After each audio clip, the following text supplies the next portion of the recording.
em relação às críticas ao Coutinho. Mas essa postura é uma postura de afronta ao Vasco da Gama. O que o Coutinho fez é inadmissível. A pergunta que fica é o momento de descer a lenha, lá ele, no Menino Couto? É porque a galera tá em cima dele, família. Eu acho que é o momento mais difícil do Felipe Coutinho com a camisa do nosso Vascão. Mas a gente vai debater sobre isso, trazendo aqui o Pedrosa, voltado. Felipe Melo também pegou pesado, tá? Na minha opinião. Falando de tesão, de tadala na mente, falta de postura. Eu não concordo muito com isso, não. Vou debater isso aqui com vocês porque ele não cita o parceiro dele, né? O Diniz ele não cita. O Diniz é fechamento. O Felipe Melo é fechamento do Diniz. Mas eu quero resenhar com vocês sobre isso. Renovação, né? A galera da ESPN também levantou essa bola. Tem uma galera dentro do Vasco que não quer. E o Rojas, família, também deu uma entrevista para o GE e falou sobre essa disputa aí com o Felipe Coutinho. Resenha tá boa, além de a gente destacar aqui a semifinal do Campeonato Carioca, Andrés Gomes e muito mais. Então chega aí que tem resenha nessa segunda-feira à tarde, no momento que estou gravando esse vídeo, 4h12. Boa tarde. Um Thiagão indignado. Estou aqui na minha sauna particular, um sol para cada um e eu consegui ficar resfriado. Dor de cabeça, cara inchada, dor na vista, faça-me um favor, é criado com vó.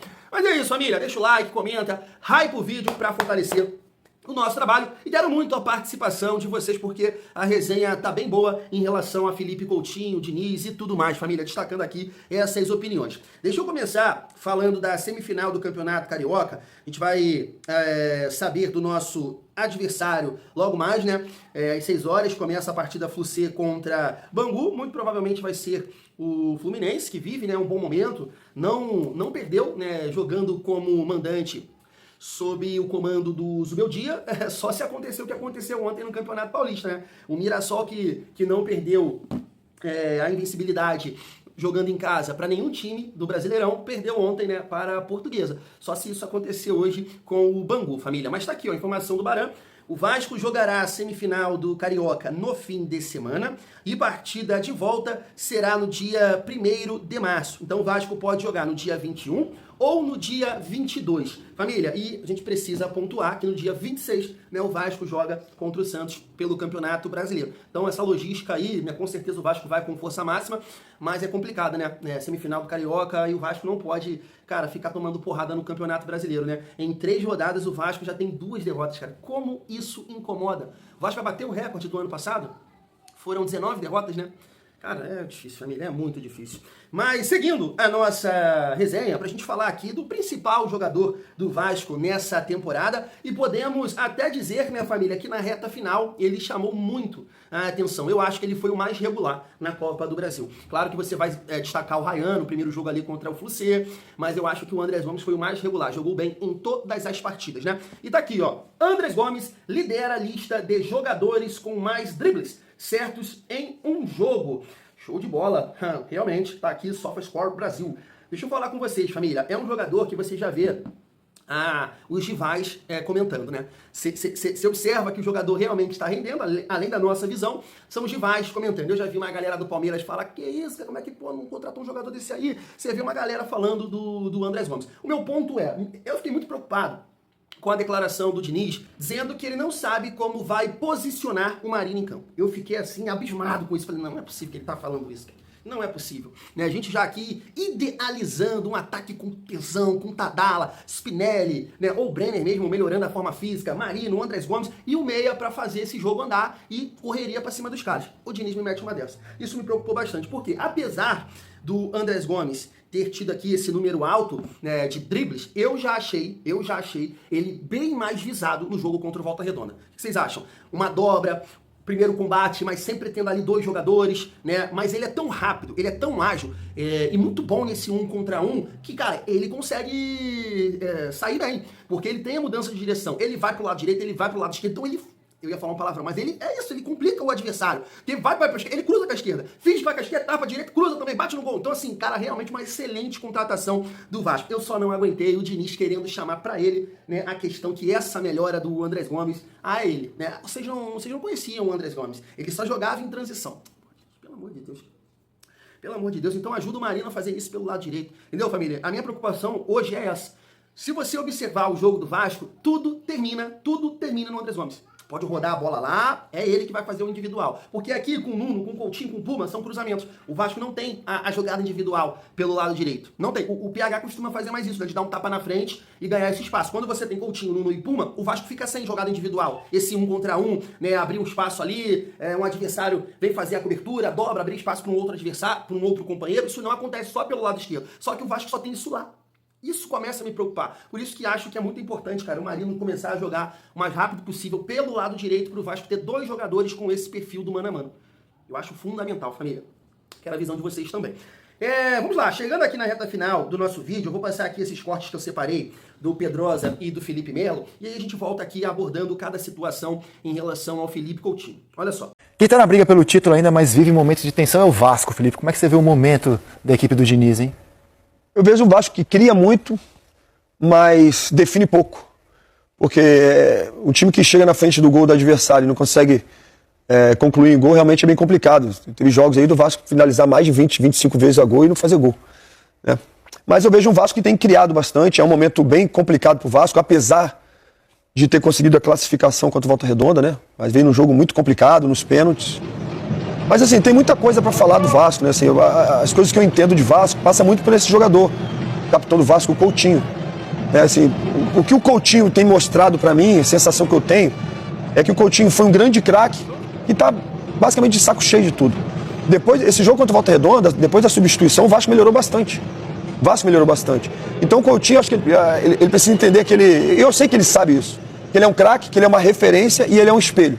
E o craque, referência, espelho, capitão da equipe, tem sempre que dar o exemplo. Então se o companheiro olha o grande craque da equipe caminhando, sem vontade, sem a gana de jogar num grande clube como é o Vasco, imagina o que ele pensa. Poxa, se ele tá assim, eu vou correr nada. Sabe? Então eu vejo o Vasco numa situação bem complicada e essa substituição que o Diniz fez nesse jogo foi importante porque eu vi o Vasco totalmente diferente depois da saída do Coutinho. É muito complicado, acho que falta gana. E mais de qualquer coisa, falta aquela vontade, sabe? Assim, de jogar em casa. Em dado momento, a torcida do Vasco estava gritando que jogar vencer no Caldeirão era obrigação do Vasco. Porque sempre o Vasco jogando em São Januário, o Vasco é sempre muito forte, né? Essa conexão entre torcedor e os atletas jogando em São Januário é muito forte. E perdeu isso muito pelo que os atletas têm demonstrado dentro de campo, essa falta de vontade, digamos assim. Porque o Vasco, quando tem vontade, quando compete dentro de campo, o Vasco é forte. E muito passa, infelizmente, do seu grande craque fazer isso aí. Eu que sou um admirador muito grande do Coutinho, muitas vezes vim aqui e falei muito bem do Coutinho, inclusive que o Ancelotti deveria estar olhando o Coutinho dos grandes jogos que ele fez na temporada passada, mas ultimamente o Coutinho tem demonstrado uma falta de vontade muito grande. E por ser quem ele é, um grande exemplo, eu acho que realmente isso é de suma importância para os outros atletas. A postura que os jogadores do Vasco tiveram no primeiro tempo fere a instituição Vasco da Gama. Porque não tem a ver com o Diniz ou não. Tem a ver com o fato deles ganharem dia, deles serem jogadores que têm voo fretado, os melhores hotéis, um CT legal. Tá tudo certo na vida deles como trabalhadores. O Vasco ia passando um vexame dentro de São Januário. Que era ser eliminado pro Volta Redonda, com todo respeito ao Volta Redonda, dentro de quartas de final de Campeonato Carioca com seu time titular. Então, você olha pro segundo tempo e o retrato fica mais alarmante ainda. Porque o Diniz troca 4. Ele coloca o PH, o Tietê, o Spinelli e o Rojas. No segundo tempo, o Vasco produziu pra virar o jogo. Produziu mesmo. Foi isso que aconteceu. Empatou o jogo. Não passou no meio campo. Exatamente. Empatou o jogo por uma postura diferente. Nem acho que tenha tido uma questão tática maravilhosa nem nada. Foi muito mais uma postura diferente. O Vasco com o Rojas, que é um jogador que vem pedindo passagem. Ele tem que ser titular do Vasco. Essa que é a grande verdade. O Rojas, ele tem que ser titular do Vasco. Ele é um jogador que todos os jogos que ele atuou, ele foi o melhor em campo pelo Vasco. Dinâmica completamente diferente. Hoje o Vasco não tem líder. O Coutinho não é líder. Hoje o Vasco não tem líder. O Coutinho não é líder. Muito pelo contrário. A postura dele é uma afronta. Repito, é uma afronta à instituição. É pra conversar, independentemente de ser o Coutinho que jogou na Europa, que ganhou a Champions League. Desculpa, dane-se. Dane-se. O Vasco é maior do que qualquer jogador. E o que o Coutinho fez é não só o que ele já tinha feito na partida anterior, que ele deu a risadinha na hora de sair. Pessoal, pô, Pedro, acho que foi de constrangimento. Foi de constrangimento, não. Foi porque ele foi vaiado e ele não acha que tem que ser vaiado e ele não acredita que ele tem que ser vaiado porque ele se coloca acima do clube. E ele só confirma isso não voltando pro banco. Isso não pode acontecer. Eu respeito muito o Coutinho. Eu sou um dos caras que mais defende o Coutinho na mídia. Pode pegar aí. As pessoas exageram muito em relação às críticas ao Coutinho. Mas essa postura é uma postura de afronta ao Vasco da Gama. O que o Coutinho fez é inadmissível. Ouvindo tudo isso, Qual é a sua opinião? O torcedor do Vasco realmente tem que ter essa postura de cobrança com o senhor Felipe Coutinho? Família, antes de destacar aqui algumas coisas que eu tenho para falar, a minha visão é a seguinte. Lembra a página que eu sempre destaco aqui com vocês? Que ele sempre coloca na conta da torcida do Vasco. Ah, tem mais jogador. Ah, faz isso com o jogador e não sei o que. Eu acho que ele é moleque novo, entendeu? E tá tudo certo. A gente também tem que respeitar todas as opiniões e faz parte, né? Cara, eu sou de uma geração que... sabe, já é complicado, eu tenho 34, vou fazer 35 esse ano. Imagina a galera mais nova que nem a Copa do Brasil viu. Porque eu ainda vi, assim, de entender futebol, família, eu tava ali, já era torcedor mirim, 97, 98, 2000, mas não entendia muita coisa, né, taticamente falando e tal. Poxa, minha primeira vez no Maracanã foi em 97, meu pai lá, minha família, vendo aquela seleção do Vasco, 3-1 em cima do Botafogo. Mas, pô, era mais, sabe? Caramba, o Vasco porrando todo mundo. Não tem aquele entendimento que a gente, né, finge que tem hoje. Então o Vasco de 2011 foi o melhor Vasco que eu vi, sabe? Imagina a galera que nem isso viu. Porque 2011, 2012 o Vasco ainda competiu muito bem, né? O Vasco ia jogar em São Paulo, porrava, jogava contra o Cruzeiro, porrava. Não foi campeão brasileiro e da Copa do Brasil. Por quê? Você sabe muito bem por quê. Então eu entendo a geração que só defende, que quer ali proteger, tá? Mas aí é meu ponto. O Felipe Coutinho, ele também precisa ajudar nesse sentido. Se o cara sai de campo rindo, se o cara sai no intervalo e não volta pro banco, como assim? Como assim a torcida tá queimando o jogador? Ele precisa ajudar. Eu acho que a torcida do Vasco vai ter um outro comportamento com um posicionamento diferente do Felipe Coutinho. Vem numa coletiva, poxa, desculpa, cabeça quente, errei como líder, como capitão, tenho que apoiar meus companheiros, comissão técnica. Você vai ver uma mudança totalmente diferente. E o cara, né, hoje merece um banco e voltando pouco a pouco, você vai ver que vai mudar. Claro, a questão que a gente vai falar agora, ela é importante. É assim, a ESPN levanta isso logo num momento de pressão em relação ao Felipe Coutinho. Mas tá aqui. Não há consenso interno sobre sequência de Felipe Coutinho, diz ESPN. É o Bruno Andrade, né, família? Tô mostrando aí pra vocês. Ele basicamente falando que tem uma galera que quer a permanência e a renovação e uma outra galera entende que o Felipe Coutinho tem que seguir a vida dele pela questão, com certeza, do custo-benefício. Eu falo isso com vocês desde o início do ano. Eu não estou falando do Felipe Coutinho por essa temporada de 2026. Eu falo do Felipe Coutinho desde o final de 2025. Por quê? Na minha cabeça, o Felipe Coutinho, claro que entregou algumas partidas em altíssimo nível, Santos, São Paulo, essas que assim me vêm à cabeça agora. Acho que contra o Fluminense, que o Vasco ganha de 2-0 pelo Campeonato Brasileiro, Felipe Coutinho fez ali uma função de meia e armador. Claro que o principal foi o Ryan, mas o Coutinho, né, deu dinâmica pro jogo. Entre outras partidas, Melgar também foi muito bem, golaço, assistência. Tem várias partidas que o Coutinho realmente exerceu uma função de liderança técnica. Mas em várias outras, deixou a desejar. Mas na minha análise, na minha cabeça, ficou assim, cara, agora na Copa do Brasil ele vai aparecer. Porque é o momento dele. É o momento de um grande jogador aparecer. E ele não apareceu. Não apareceu.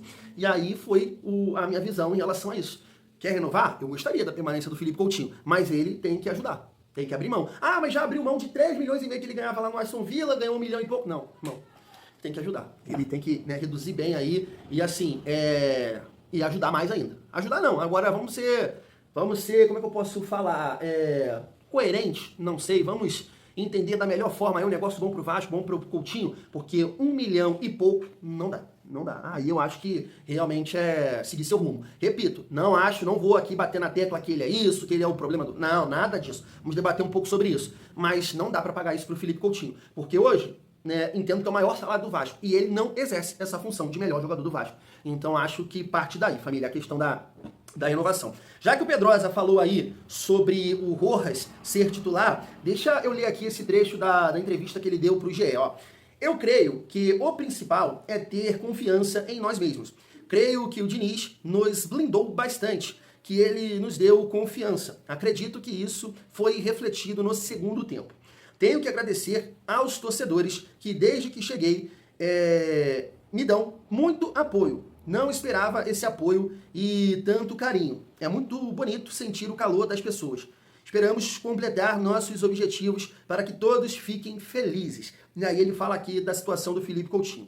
Eu não quero competir com ele em nenhum momento. Ele é uma referência da equipe e mundial.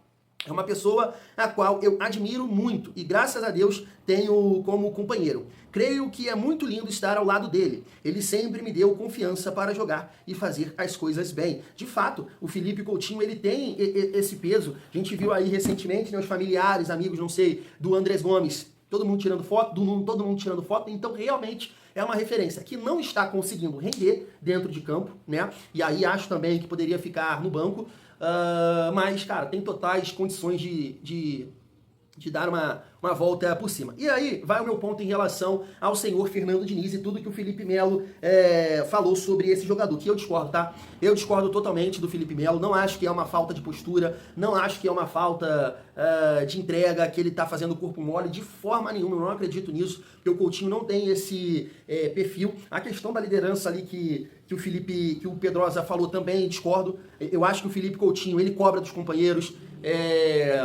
você vê ele discutindo com o Puma, com o Piton, ele cobra a arbitragem, é uma questão que eu imagino que uma liderança técnica, né?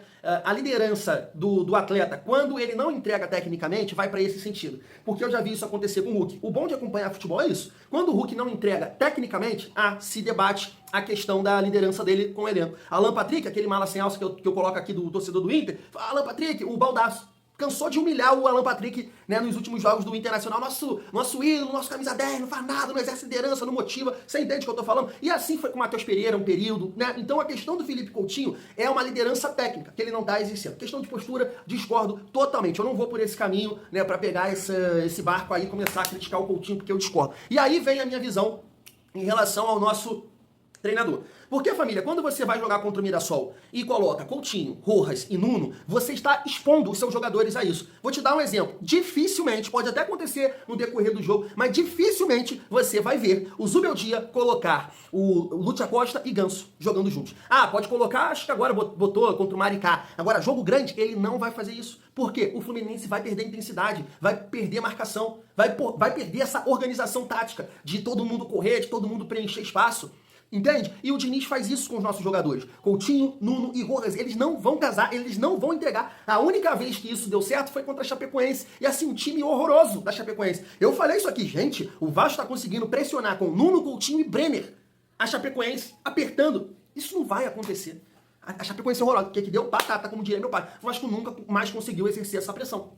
Nunca mais. Então, família, acho que o Diniz, ele dificulta o Felipe Coutinho nesse sentido. O momento não é legal, o momento técnico não é legal. Então, para tentar tirar mais do Felipe Coutinho, você precisa colocar do lado dele jogadores que possam trazer essa intensidade que ele não tem.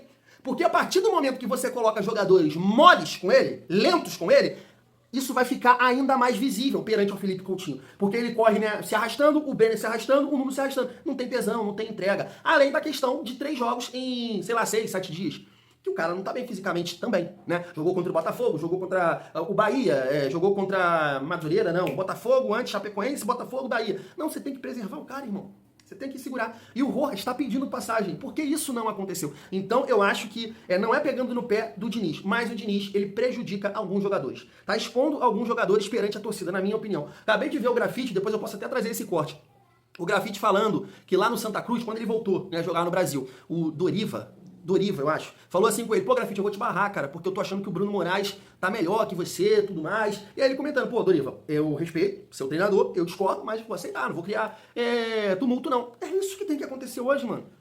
É isso que tem que acontecer. O Coutinho pode não concordar, pode não gostar dessa tomada de decisão. Só que hoje, o perfil de um técnico, um líder, ele tem que entender que, cara, nem sempre a gente vai satisfazer o ego do cara, porque ele, na cabeça dele, ele joga, o problema não é ele, mas, poxa, quando ele sai, o time melhora um pouco. Então isso tem que acontecer do treinador.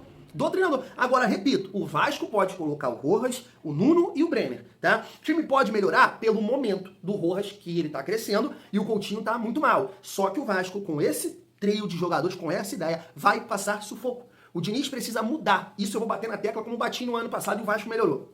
Andrés Gomes, Marino, o meia e o centroavante. Nesse momento o Spinelli, porque tá melhor fisicamente. O Vasco vai ser outro. Thiago, você garante que o Vasco vai conseguir os resultados? Não, futebol não é assim. Mas isso precisa acontecer pra ontem. O Vasco precisa ser um time intenso, mais forte, até pra gente se defender melhor, dificultar o passe em profundidade, a saída mais rápida e atacar a nossa última linha. Com esse modelo de jogo, o Vasco sempre vai ter dificuldade de se defender. Por quê? Pressiona mal lá na frente.